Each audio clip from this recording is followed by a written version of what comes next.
Welcome to the launch of the new Hyundai Altazar.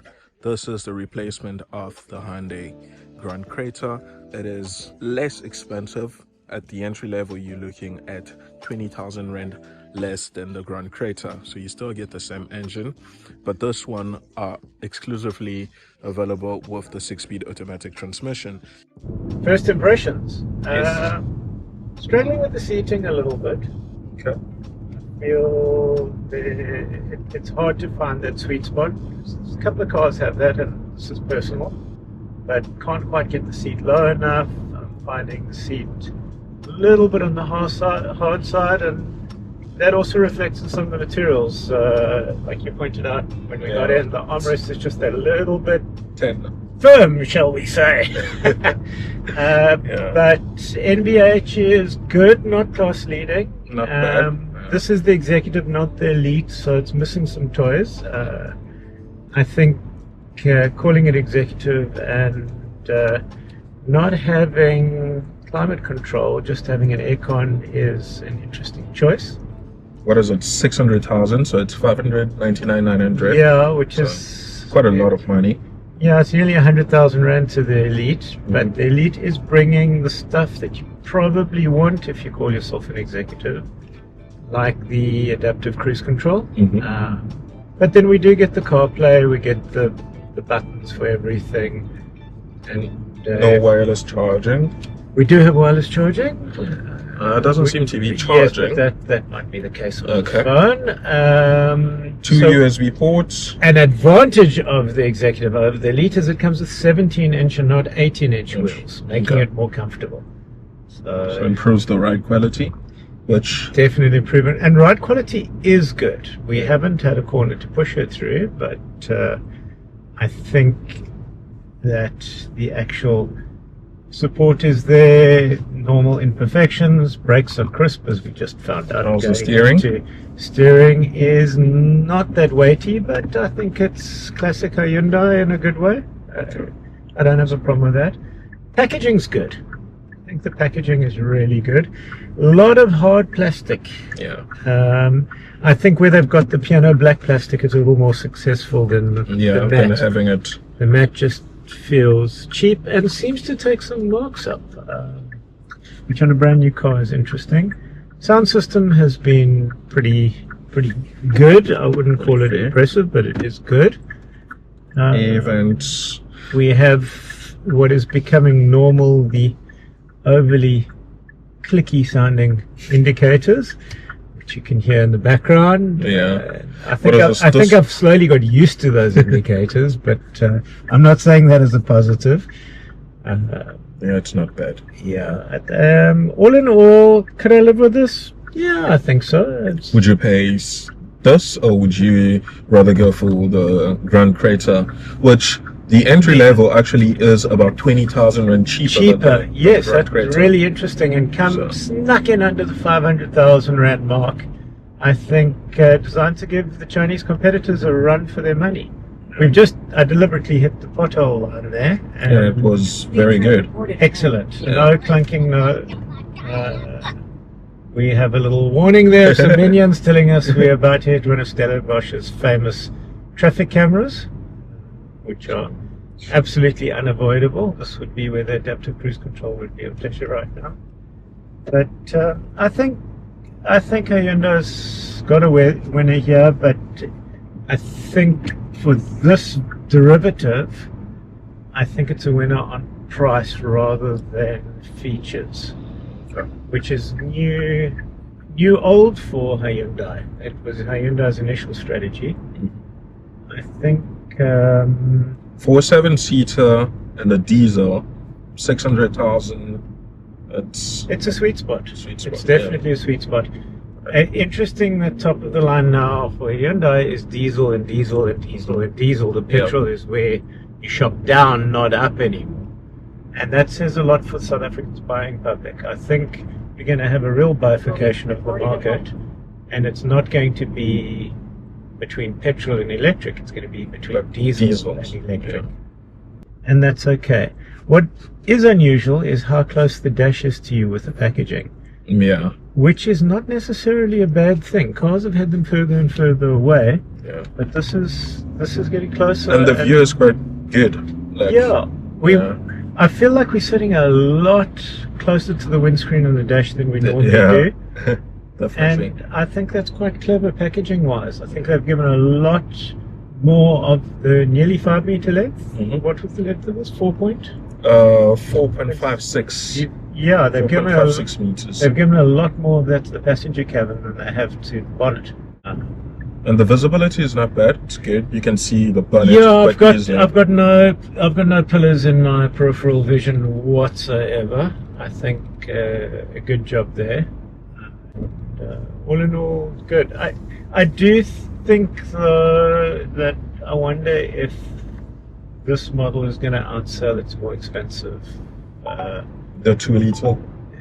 No, the Elite, the Yeah. same drivetrain in Elite. I think the safety stuff like the lane keeping and the adaptive cruise control are gradually going to become essential. Interesting. Also, the infotainment screen is a little on the tiny side Yeah. by modern It standards. looks like a 7 or 8 inch. Yes, but they haven't even used the whole space. Yeah, the it bezel is. is The bezel huge, is huge. absolutely It's quite big. huge. The resolution's good. Has kind of matte finish on the screen, which Yeah, is I good. think it's an anti-glare. Anti-glare, Yeah, and it is successful there. And it doesn't look like it's showing any fingerprints, certainly not while it's on, Yeah. which It's- a lot of cars suffer from. And we're Still using have- CarPlay right now, and you can't see this in the video, but the CarPlay is on, the buttons are on the correct side, which Yep. is not consistent with a lot of manufacturers. Some of them they put it on the On the far side, Yeah. yes, you have to reach across for the textual buttons. So well done, Hyundai there. But it's good that there are manual controls for your volume, skipping, and all. So it's quite good. You don't have to use the screen all the time to skip songs. Exactly, hard buttons. And Hyundai also, I don't know if you noticed in the press, they didn't actually discuss it, Mhm. but it was flashed on the screen. But they're keeping buttons in their future generations of cars. They're not moving to all touchscame. So which is good. Yeah. The recent cars had one where the cubbyhole could only be opened through a soft button in the screen. Volvo. Yes. Hello, Sweden. So, yeah, that was a little unusual. What I don't like in this car, and something I've just noticed, where the cigarette lighter would normally be is a charging port. Yeah. But it looks like a cigarette lighter, and it's got the silver cheap It is a bezel. cigarette lighter, but Have yeah, they- it's just a. They a just charging removed the port. cigarette Yeah. lighter, So has but it dual doesn't need exhaust to be port that at the cheap back, shiny silver. which is It does interesting. bring Yeah. the tone down a little bit. I don't think people still use it a lot. So which is, Charging ports. Yeah, the cigarette lighter. Yeah, charging with port. I mean, this has got USB A and C. C, and you have wireless charging. You have wireless Yeah, we've got connectivity. QI charging, we've got wireless connectivity. But they've done a good job with the design. The rear end looks. Starting's yeah. excellent. The front, the sort of running light strip that Porsche started. Like with the Taycan, you get that H. exactly. on the headlights. That put at the front and the rear, which is really nice. Alcazar. Alcazar, famously from. Tintin. That's the one. Yeah. General Alcazar. The cartoon or the anime. What is it? Cartoon. Definitely Yeah. a cartoon. Cartoon. So, yeah. I would call it a comic strip. Which also means But that- fortress in Spanish. It does. Yeah. Fortress mansion. So we need to find out if There's a mansion to live the in. Koreans prefer Spanish or French, and then we'll know what it really was.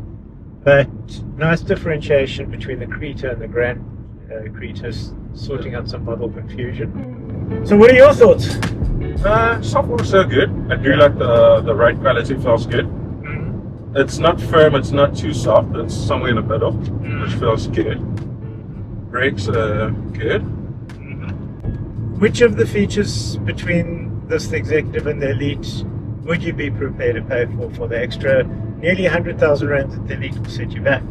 I'll take the lane keep assist, and does it have doesn't have a radar guided cruise control? Yes, it does. It does? Yeah. Okay, I'll have that for long journeys. Yeah. And doesn't have electric boot, which which is odd in this Odd. kind of potential class, Okay. where you've got the Mahindra, Mahindra. that's got the boot and the lane Yeah. and the adaptive cruise control And and the climate control.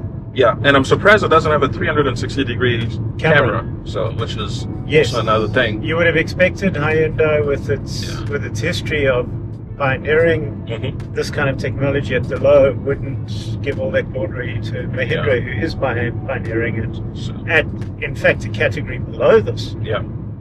So, probably heat function for the seats. Yeah, I do terms like of myself a like- heated seat and Yeah. a cool seat, Cool seats as well. but I prefer the heated seats. The heated seats are more practical. Yeah, And besides that, or less. yeah, I would have wished a lot more soft touch materials Yes. throughout the But cabin. that's not a difference Yeah. between the 17 and the 18. That's- There's a fair amount of visible cheap plastic. Not in the upper dash. The upper dash is actually quite nicely done. Yeah. It's the lower dash where Dash feels very scratchy. the cheap hard plastics make themselves overly apparent. And like cheap tinniness of Yeah. the cubby hole, which I've just reached for, which really feels So far, no squeaks Okay. or rattles. no squeaks or rattles. When you lean your knee against the center console, you get that little bit of squeaking. It appears to have a subwoofer in front. I think that's That's sub of a tweeter. No, the tweeter's on the side. Reasonable sound system.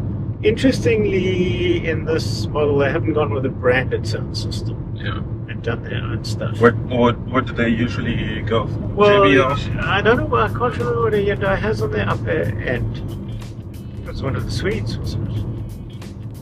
Yeah, not a lot to offer. Yeah. I mean, it's user friendly. Seems to be Yeah. user friendly. Parking safety. Yeah. Does it have front parking sensors here? Yes. I think front and rear. Front and rear, which is good. The camera And is the quite. camera. Yeah, the resolution isn't the best, but it does work. It's adequate. Yeah. It's not class leading. The 360 cameras that are becoming ubiquitous, even in cheaper cars, Yeah.